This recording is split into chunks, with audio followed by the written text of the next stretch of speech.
Hello students, welcome सभी को बहुत बहुत स्वागत करते हैं। इस समय हम है यूट्यूब चैनल कैलकुलस क्लासरूम में। यहाँ हम सीबीएसई और आईएससी बोर्ड का और आईसीएसई बोर्ड का हर एक प्रॉब्लम सॉल्व करते हैं और मैथ का प्रॉब्लम सॉल्व करते हैं हम। और आज हम क्लास 12 का डिटर्मिनेंट का प्रॉब्लम सॉल्व करेंगे। ये क्लास 12 का मैथ का एक पार्ट है, तो सीबीएसई और आईएससी बोर्ड का है। और आर डी सामने के बुक से हम प्रॉब्लम सॉल्व कर रहे हैं। एक्सरसाइज 5.2 में है ये, ठीक है, और पेज नंबर 5.57 में है। और इसके पहले भी डिटर्मिनेंट का बहुत सारे क्लास हमने कर लिया है, सारे क्लास हमारे प्लेलिस्ट में है, वहाँ से देखना और अपना अपना प्रॉब्लम सॉल्व कर लेना, ठीक है। तो चलते हैं, आगे बढ़ते हैं, देखते हैं। अभी तक 2 तक का 4 तक हुआ था और आज हम स्टार्ट करेंगे 5 से। ये है a plus b, 2a plus b, 3a plus b. यहाँ पर है a plus b, 2a plus b, 3a plus b, ऐसा। इसके बाद है 2a plus b, 3a plus b, 4a plus b, 2a plus b, 3a plus b और 4a plus b. उसके बाद है 4a plus b, 5a plus b, 4a plus b, a, 2a, 3a, 2a, 3a, 4a, 4a, 5a, 4a plus b, 5a plus b और 6a plus b, ऐसा है, ठीक है। हम क्या करेंगे, हम यहाँ पर कैलकुलेशन जो करते हैं, C2 dash is equal to C2 minus C1 और C3 dash is equal to C3 minus C2 करते हैं, ठीक है। यह से क्या हो जाएगा, is equal to a plus b, 2a plus b, 4a plus b. इसके बाद ये माइनस करने से b भी कैंसिल हो जाएगा, a रह जाएगा, यहाँ भी a रह जाएगा और यहाँ भी a रह जाएगा। यहाँ ये माइनस करने से b भी कैंसिल, यहाँ a रह जाएगा, यहाँ भी a रह जाएगा और यहाँ भी a रह जाएगा। तो यहाँ से अब हम करते हैं C3 dash is equal to C3 minus C2 is equal to ये a प्लस बी जैसा है वैसे ही रख देते हैं, 2a प्लस बी जैसे है वैसे रख देते हैं, 4a प्लस बी जैसे है वैसे रख देते हैं, a, यानी ये 0 0 0, ये पूरा थर्ड कॉलम 0 हो गया, यानी इसका वैल्यू 0 आ जाएगा, 0 आंसर है, ठीक है। देखना कितने इजी तरीके से हो गया। चलते हैं अगले प्रॉब्लम की ओर, अगला प्रॉब्लम सॉल्व करते हैं। नेक्स्ट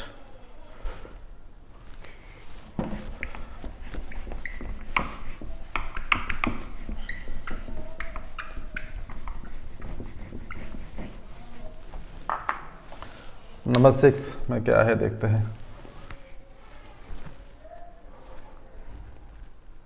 1 1 1 ए बी सी, यहाँ पर है 1 1 1 ए बी सी और उसके बाद है A square minus B C, B square minus C A square minus B C, B square minus C square minus A B, ऐसा है। इज इक्वल टू 1 1 1, ये हो जाएगा ए बी सी और ये ए स्क्वायर बी स्क्वायर सी square, यहाँ पर minus sign है तो 1 1 1, यहाँ पर ए बी सी और यहाँ हम बी सी सी ए और ए बी लिख सकते हैं।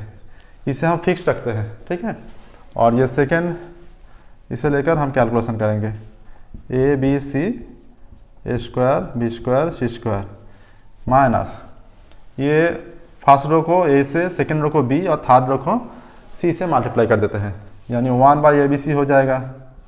और यहाँ पर होगा A square A B C, B square A B C, C square A B C, ऐसा हो गया, ठीक है। इसके बाद ये 1 1 1 A B C A square B square C square minus ये A B C third column से बाहर ले आते हैं, ए बी सी,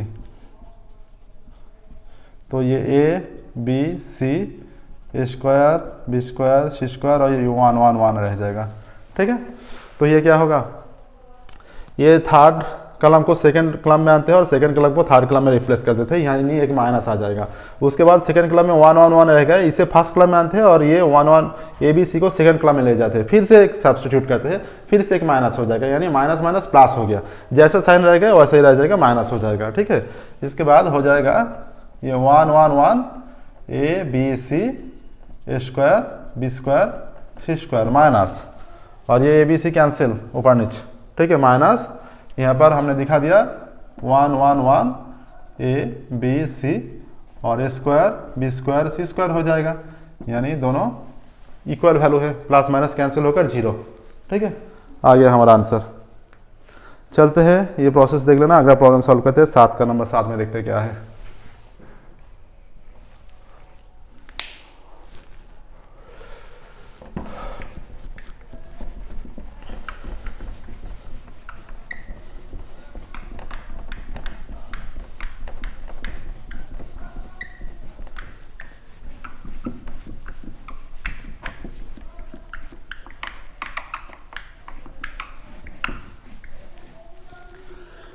इसके बाद 7 का जो है 49 39 26, 49 39 26 है, 49 है 39 है 26 है, 172643, 172643, इसका वैल्यू निकलना पड़ेगा, ठीक है।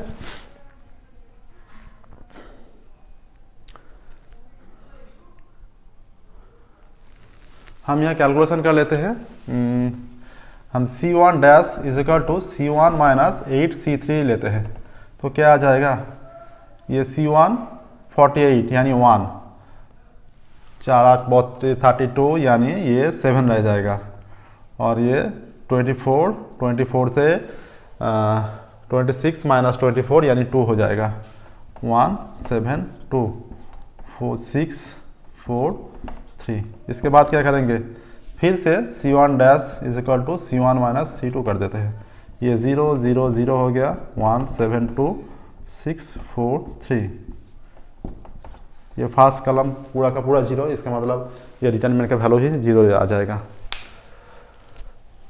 सोचने का क्षमता बढ़ाना पड़ेगा, ठीक है, अच्छी तरह से सोचना पड़ेगा, तो इजी से हर एक प्रॉब्लम सॉल्व हो जाएगा। अगला प्रॉब्लम देखते हैं क्या है, अगला प्रॉब्लम सॉल्व कर देते हैं।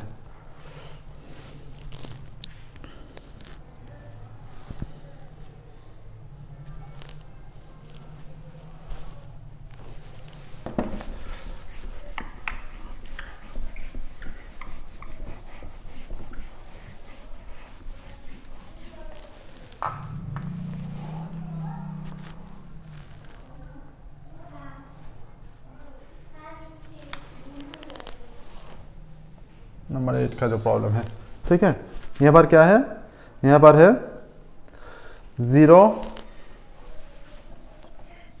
0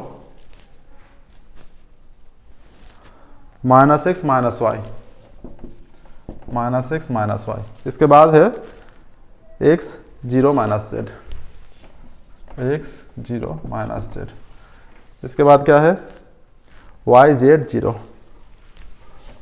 y z 0, ऐसा है, ठीक है। तो इसे सॉल्व करना पड़ेगा, इसे हम सॉल्व करेंगे, देखते कैसे होता है।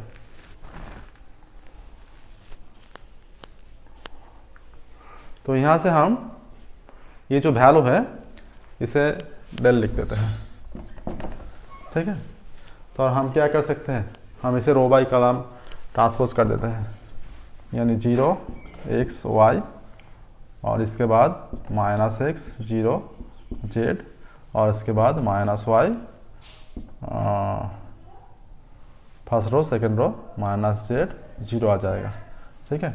और माइनस से मल्टीप्लाई कर देते हैं, यानी -1 के पावर में 3, तो ये आ जाएगा 0, माइनस से मल्टीप्लाई कर देते हैं, यानी 0 x y, ये माइनस एक्स 0 माइनस जेड और माइनस वाई माइनस जेड 0, ऐसा आ गया, ठीक है।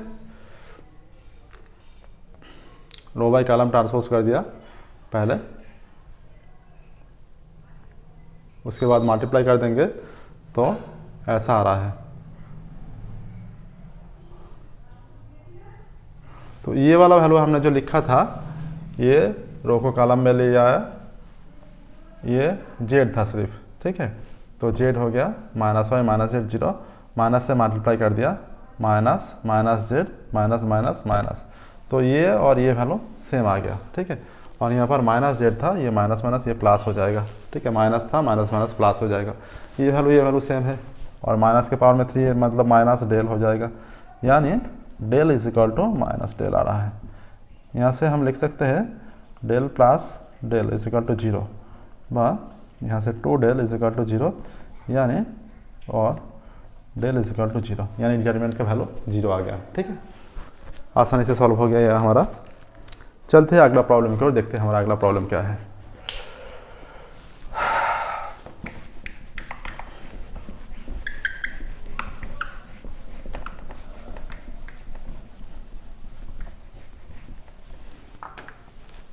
अगला प्रॉब्लम है 173 का 173 43 35 173 43 35 और 17 642 642, ठीक है। हम यहाँ जो कैलकुलेशन करेंगे, हम लेंगे C1 dash is equal to C1 minus 3C3 और C2 dash is equal to C2 minus 2C। Okay, हम C1 नहीं R1 R2 लेके कैलकुलेशन करेंगे।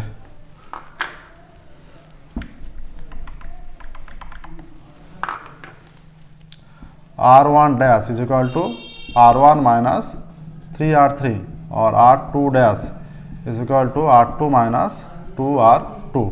ये क्या हो जाएगा, ये 3 से मल्टीप्लाई करेंगे 9 होगा, यानी माइनस 8 51, ये माइनस 51 हो रहा है, यानी माइनस 8 फिर से, और ये 0 6 माइनस 6 0 और 2 यानी 1 34 यानी 1 और ये 0 और ये 3 और यहाँ पर आ रहा है 17 2, यानी हो जाएगा 2 इंटू -8 -8 1 1, ठीक है। यानी 2 इंटू -8 प्लस 8, यानी 2 इंटू 0 यानी 0 आ रहा है, तो 0 आंसर आ गया, ठीक है। देख लेना ये प्रोसेस अच्छी तरह से। तो आज का क्लास हम यहीं स्टॉप करते हैं, मिलेंगे अगले क्लास में, और इसके बाद से नंबर 10 से स्टार्ट करेंगे, 2 का 10 से स्टार्ट करेंगे। Okay, thank you very much everyone.